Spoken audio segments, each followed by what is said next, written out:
Am I the asshole for cutting my hair so my sister had a longer punishment? This technically happened around 7 years ago, but after newly revealed information, things are tense. Back when I was 17, my younger sister Ellie thought it would be a fun prank to cut my hair in my sleep. I'm a bit of a mover and active dreamer, so when I suddenly jolted, my sister panicked and ended up cutting off a much longer chunk than what she wanted. Out of instinct, my sister let out a scream, so I woke up and saw what she did. My parents woke up to me yelling at her and in turn yelled at her too. My mom took me to the hairdresser and I ended up going from having my hair halfway down my back to a pixie cut. As punishment, my sister had to use some of her savings to pay for my new hairstyle and then gave my sister a choice to either get a buzz cut or no phone and no social life until my hair got longer. Let me be clear when I say until my hair got longer. I don't mean that until it's back to its original length, but rather long enough so that growth was noticeable. My hair usually doesn't take too long to grow, so my sister chose the second punishment as she didn't want to lose her hair. That just made me all the more furious, so out of vengeance, I would give myself little trims at night in the bathroom every once in a while to make it seem like my hair wasn't growing. Eventually, my sister got tired of waiting and missed hanging out with her friends outside of school and asked for some other type of punishment. Our dad reminded her of her option, but it still had been months and my sister felt like it wasn't fair because she didn't intend to cut as much as she did and that she apologized and insisted that while my hair could grow back, she could never get back time that she missed enjoying her teen years. My sister would cry and pout but refused to shave her head to get back her privileges. Over time, I got over wanting revenge and just let my hair grow and my sister was ecstatic to getting off the punishment. Years went by and we never spoke about it again until we had a conversation with our cousins talking about the worst thing we've done to our siblings. My sister brought up the haircut and I casually mentioned how I got back at her. I didn't think it was a big deal anymore, but my sister got upset and later texted me calling me an ass.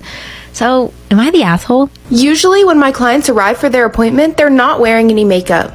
But this girl wore makeup to the appointment just to have me take it off and then do her makeup again. I thought that was a little strange, but after I removed her makeup, I saw her nose. The tip of her nose was bright red and even a little bit deformed. It looked like a really bad sunburn. I tried to avoid the area when I started doing her makeup, but eventually I had to put makeup on her nose.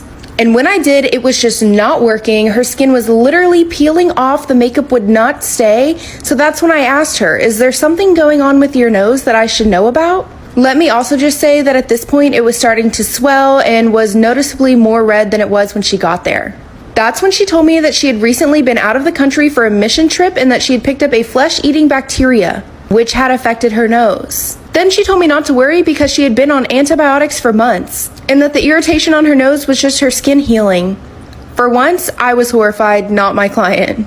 My freshman year of high school, I joined a competitive cheer team. As part of our uniform, we were required to wear our makeup exactly the same way every single time we performed. That included us wearing false eyelashes or using the 3D liquid lash extension mascara. At this point in my life, I had never worn false eyelashes before. I had tried putting them on a few times, but I always failed pretty miserably.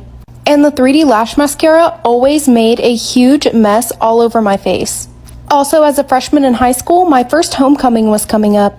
This is when I decided that I finally needed to figure out how to put on fake eyelashes. I had practiced putting them on a few times before the dance, but I would leave them on for just a few minutes before I took them off again. On the day of homecoming, I got ready about 4 hours before the dance because I also had to do my friend's makeup and take pictures and go to dinner. The eyelashes went on pretty smoothly and everything was going great. About halfway through the dance, my eyes started getting really itchy and my date just started ignoring me. Like for part 2.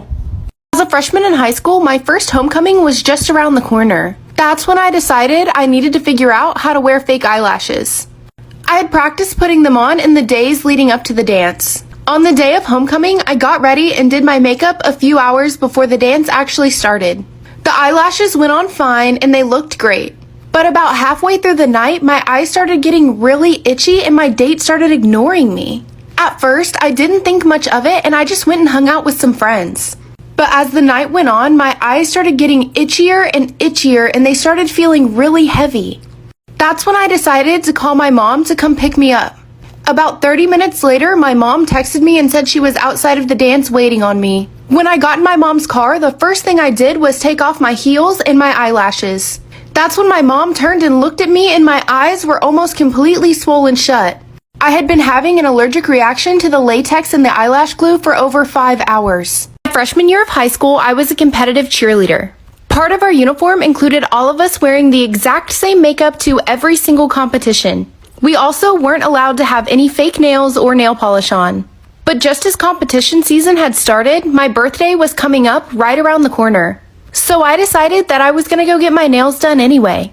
When I went to get my nails done, I asked for the lady to make them look as natural as possible so that I wouldn't get in trouble at cheer.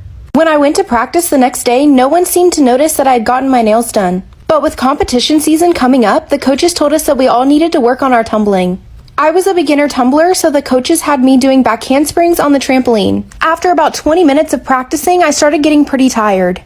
I ended up messing up one of my back handsprings and landed straight on my face. Not only that, but I looked down to find my hands covered in blood.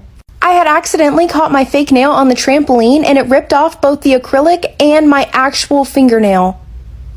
Story time about how my dad shot my abusive husband. Disclaimer, this is not my story time. It was sent to me on Instagram. My husband and I met through some friends, but I never thought he was attractive or even interesting. But then I heard from other people that he would comment about how beautiful I was, and that's when he started asking me out. I kept saying no because I just didn't like him. But then he reached out to my cousin and asked her to convince me to go out with him. My cousin and I are super close and I always trusted her judgment. So I finally said yes to one date. I was in nursing school at the time, so I was really busy and actually really broke. So he paid for dinner and he even offered to help me pay my bills. I couldn't believe he was being so generous, but obviously at the time I didn't realize that he was just trying to control me. Here's where it gets really scary. 2 months later, he actually took me out on a date, and it was our wedding. That's right, he planned a whole wedding, got my parents' permission and everything. I show up to this date thinking we were gonna have dinner, but then he put me in a freaking wedding gown. I felt like I had no other choice, so I said yes. 2 weeks after we got married, he completely changed. He was totally abusive. He started brainwashing me to not even see my family. Part 2 is up. After my husband forced me into marrying him, he became a totally different person. Disclaimer, this is not my story time. It was sent to me on Instagram. He started brainwashing me into believing that I could never leave him, that no one could ever love me, and he even started convincing me that my family hated me. It was just his way to keep me away from them. But my entire family had enough, especially my dad. My dad was a cop and he had dealt with a lot of abusive husbands in the past. So one night my dad comes to our very big, very beautiful house and he asked my husband to let me go. That's when my husband grabs a bat from behind the door and starts swinging at my dad. My dad, being a cop, had his gun on him. He pulled it out and shot him in the you-know-what. That's when he looked at me and said that he would kill me if I left. Part 3 is up.